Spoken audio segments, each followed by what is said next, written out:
মোটামুটি ঠিক আছে।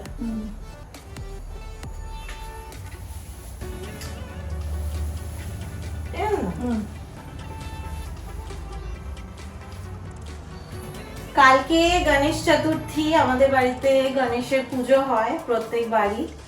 তো সাজানোটা একটা বিরাট বড় পর্ব, তো সেই পর্বটা এখন থেকে একটু এগিয়ে রাখছি, কারণ এরপরে আমি আর মা দশকর্মার জিনিসগুলো, ফুল ফল মিষ্টি সব এগুলোর জন্য বাইরে বেরোবো।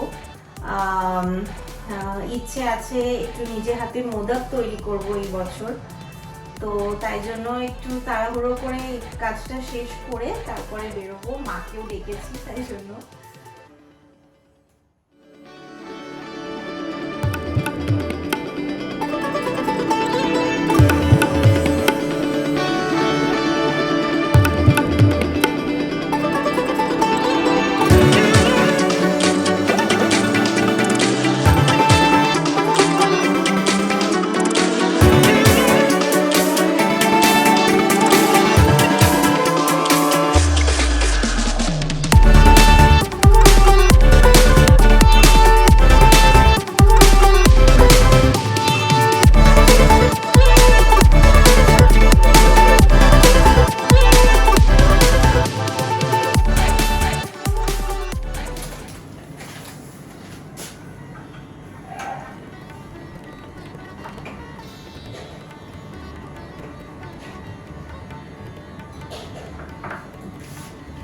সাজানোটা অনেকটা এগিয়ে এখন রান্নাঘরে চলে এসেছি। আসলে লাস্ট ইয়ার কুহু এত ছোট ছিল যে ইচ্ছে থাকলেও নিজে হাতে কিছুই ঠাকুরকে বানিয়ে সামনে দিতে পারিনি, তাই এইবার আগে থেকে আমি মোদকের সমস্ত প্রিপারেশনস করে রেখেছি, কারণ আমি আজকে নিজে হাতে প্রথমবার ট্রাই করছি মোদক বানাবো।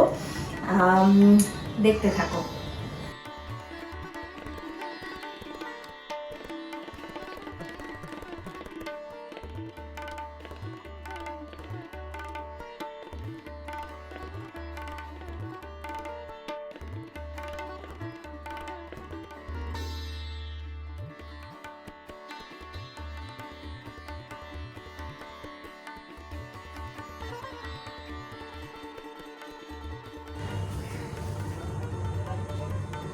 এই কড়াইটা আমার মাম্মার, আর মোদক বানাবো বলে ব্লিঙ্কিট থেকে এই মোল্ড গুলো অর্ডার দিয়েছি, দেখি শেপ গুলো আসছে কিনা। প্রথমবার করছি তো তাই একটু ভয় লাগছে।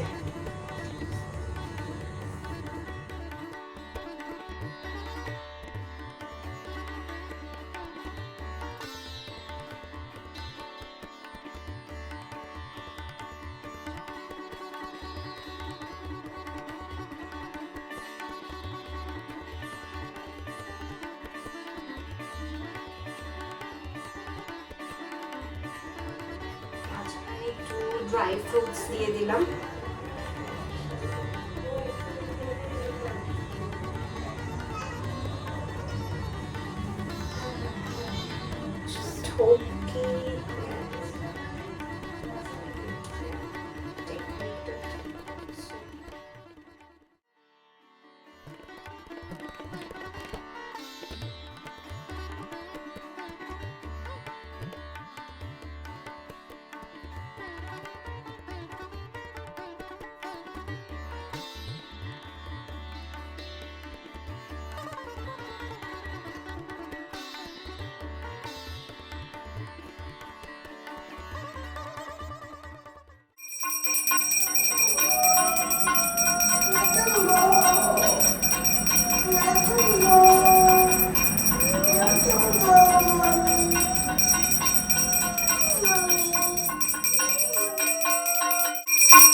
দশকর্মার সমস্ত জিনিসপত্রগুলো যেগুলো ঠাকুরমশাই বলেছিলেন সেগুলো নিয়ে এলাম আমি, কুহু আর বাবা।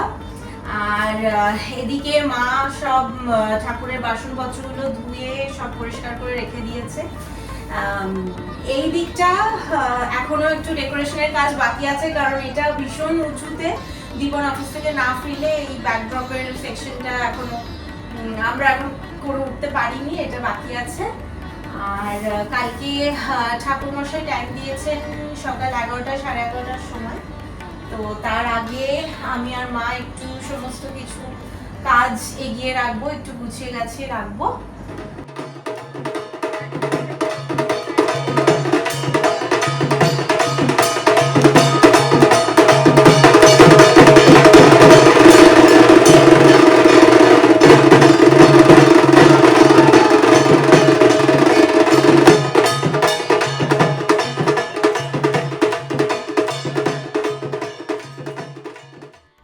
অফিস থেকে এসে আমি আর তিন্নি মিলে একটু ডেকোরেট করছি। আসলে দুজনে মিলে চিন্তা ভাবনা করলাম, যেটা ভেবেছিলাম যে গণেশের পেছনের ব্যাকড্রপটা করব, ওইটা ঠিক মতো হচ্ছে না, তো ওটা নিয়ে একটু দুজনে আলোচনা করে একটু অন্যরকম কিছু করতে হবে। সেই জন্য বললাম আপাতত অন্যদিকেরগুলো তাড়াতাড়ি করে নিই, তারপর ওটা করব। চলো তাহলে মোটামুটি আজকের জন্য এইটুকুনি, আরও সাজিয়ে নিয়ে একটু রাতও হবে আজকে শুতে। কালকে আবার নতুন পুজোর ব্লগের সাথে দেখা হচ্ছে। গোপত্রিত্বং গৃহনাথমৎকিতং জপং তৎপ্রসাদা সুরেশ্বরী ওং তস্মিন তুষ্টে জগৎ তুষ্ট প্রণীত প্রণীতং জগৎ ওং পাপহং পাপকর্মাহং পাপাত্মা পাপ。天上耳朵读了些书人的好写字，攒了一肚子学问，买不了几文钱。丑的富豪吃，买不起啊。